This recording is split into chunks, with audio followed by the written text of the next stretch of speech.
Welcome to Pizza Making with Mr. Lancaster. Now this is going to be a really good video, hopefully. I'm not very good at this, so just have to follow me step by step. You can do this at home. I've wrote down a recipe with ingredients for the base. So I'm making the base from scratch first. Then we need to let that prove, which means it rests and it rises as it rests in a warm place.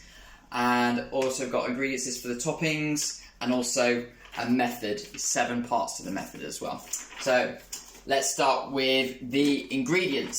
So first of all, this is for 2 pizzas. 200 grams strong white flour plus extra for dusting. So our strong white flour is a bit like this. It will say strong white flour, and it even tells me it's for pizza bases as well, which is great, a good bonus.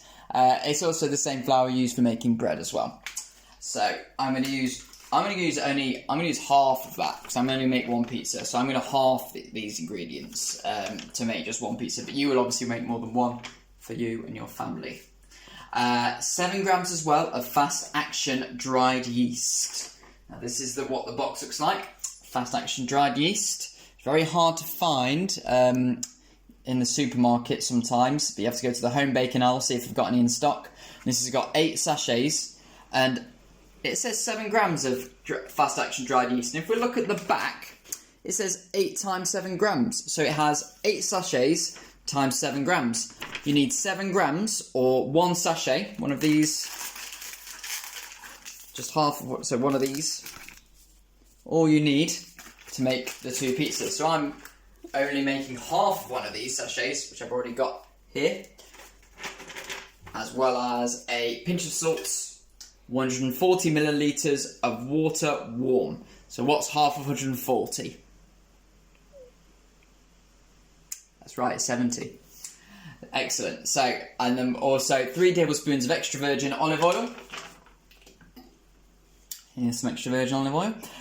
Plus extra for brushing. So the olive oil will be good for greasing and making sure the pizza doesn't stick to our bowl and to our baking tray. And also the extra virgin olive oil is very, very tasty actually as well. We'll get a nice add to the flavour as well. And now for the topping, we're going to have 2 tablespoons of tomato puree. But I'm actually going to have half and half. I'm going to have half tomato puree and half some of this tomato pasta sauce. You can also use something called passata. Passata is just Italian word for tomatoes, really, just tomato sauce. Not ketchup. It's not very nice on pizza, I don't think. It's a bit childish. It's better to use some proper actual tomatoes. Also, 1 mozzarella ball. These mozzarella balls, about 45p. These cheap. Well, this one's from Lidl, I believe. And it's about 45p. Very, very cheap. It's in water at the moment. But you drain that, and then I'm going to cut it into small amounts, small cubes. I'm also going to use some baby button mushrooms as well, and also some sliced pepperoni, some pepperoni as well. So pepperoni and mushroom pizza. Also going to drizzle it with 4 tablespoons of extra virgin olive oil, so still some more olive oil. Also, the extra special ingredient to make it even more Italian. This is a little bit like a pizza margherita with extra ingredients. We have some fresh basil leaves. So these smell very nice, smell like aniseed, and they'll go very well on our pizza. So I've been growing this for about 4 weeks now. They are starting to wilt a bit. I do need to use them because they are but they will get, as we water them, we'll get much bigger, hopefully, and much more leaves. So we'll get them used as we go along. Also a pinch of salt and pepper. So got some rainbow pepper and some salt in our shaker here. So let's start with the method. Number 1, grease a baking tray with 1 tablespoon of oil. Brush the inside of a large bowl with oil. So first thing, before I even do that, I need to wash my hands. So I'll sing happy birthday twice as we've been doing. Happy birthday to you. Happy birthday to you. Happy birthday, dear me. Happy birthday to you. Happy birthday to you. Happy birthday to you. Happy birthday, dear me. Happy birthday to you.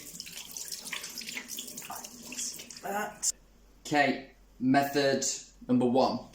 Grease a baking tray with 1 tablespoon of oil. Brush the inside of a large bowl with oil. So, if you don't have a brush to use, what you can do is, especially with the, I'm just going to put my thumb over the top and just put a little bit of oil inside the bowl I'm going to be using for mixing the dough.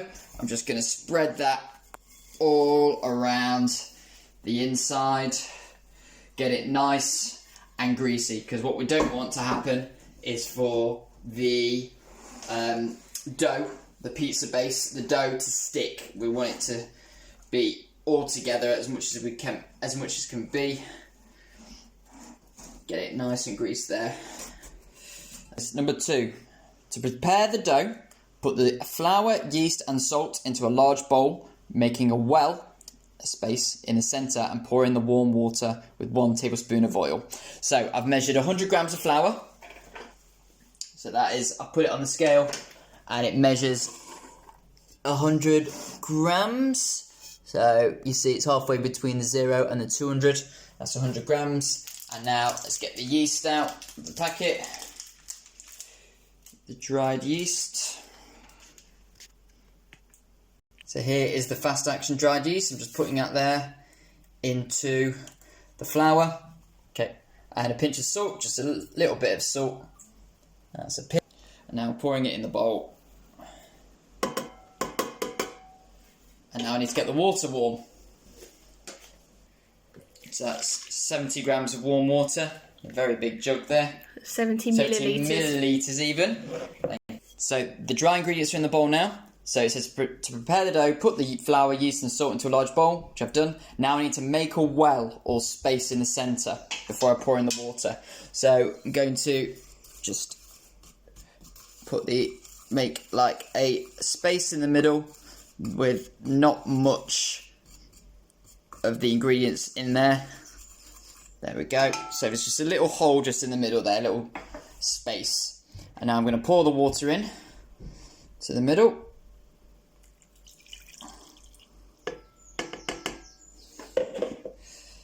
With 1 tablespoon of oil, so I'll just do a little bit of oil there.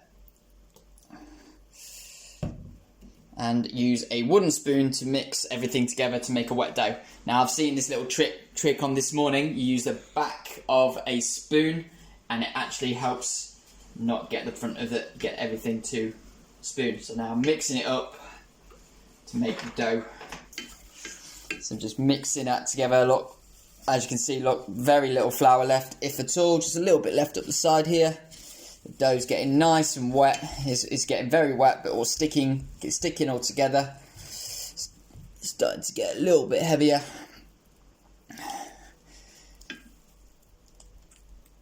Now, let's just see if there's any more wetness up the side there. Get the dough there. Right, now I've got a very, very wet, sticky mixture here now. Now, next thing I need to do is to turn out the dough into a well-floured surface. So this is number 3. And knead it with your hands for about 5 minutes until smooth and elastic. So, we need to get the rest of the sticky dough out of the mixing bowl. What you can do is put a little bit of flour in my hand, and then should just stick to my hand a little bit there. Just get the last of it. Very, very elastic. There we go. Okay, now I've got it on the floured surface. Now I need to knead it for 5 minutes, which is just turning, squishing it up, generally almost playing with it, not really, but squashing it back down, just get that spread round flour. So getting a little bit less sticky now because the flour I am placing in the oil bowl. So I'll just put it back in the mixing bowl here and then brush the top with oil and cover with cling film. Leave to rest at room temperature for 25 minutes. So I'll just put a little bit of oil on the top.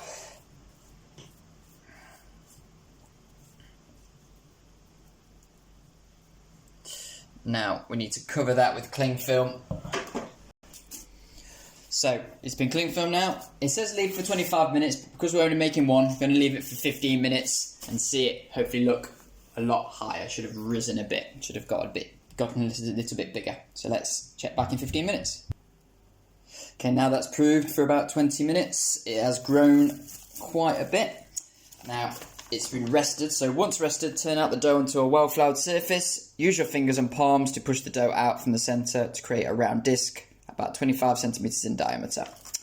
So now making that into a circle, you just push it like this. You want to get it nice and thin.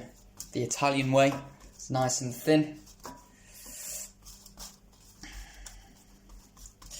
Might be slightly misshapen because I can see it's getting very thin in the middle and very thick on the outside. So now we have a kind of circular disky shape. So place the piece of base on our baking tray as well. Now I'm going to spread the tomato puree evenly. Put the sauce on. Yep. And just spread it round like that.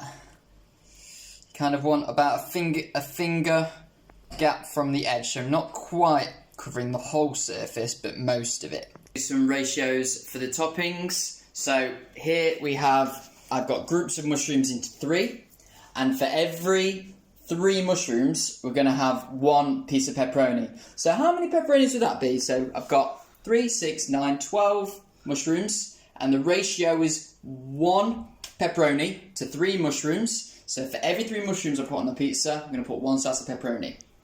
12 in total, 12 mushrooms in total. So that would be how many groups of 3 really? Now your 3 times tables. 1, 2, 3, 4 pepperoni. So yep. I'm also going to put on some sweet corn as well. You never know what's lurking in your cupboards. A tin of sweet corn is always helpful for a pizza. Just a few more. Right, and now just need to add a little bit of flavour. Need a bit of salt. So I'll just put a little bit in my hand and just scatter that on. A little bit more. So you don't lose too much. And now some rainbow peppercorns. A rainbow pepper grinder. And finally, we'll put on the mozzarella. Now I've sliced this up.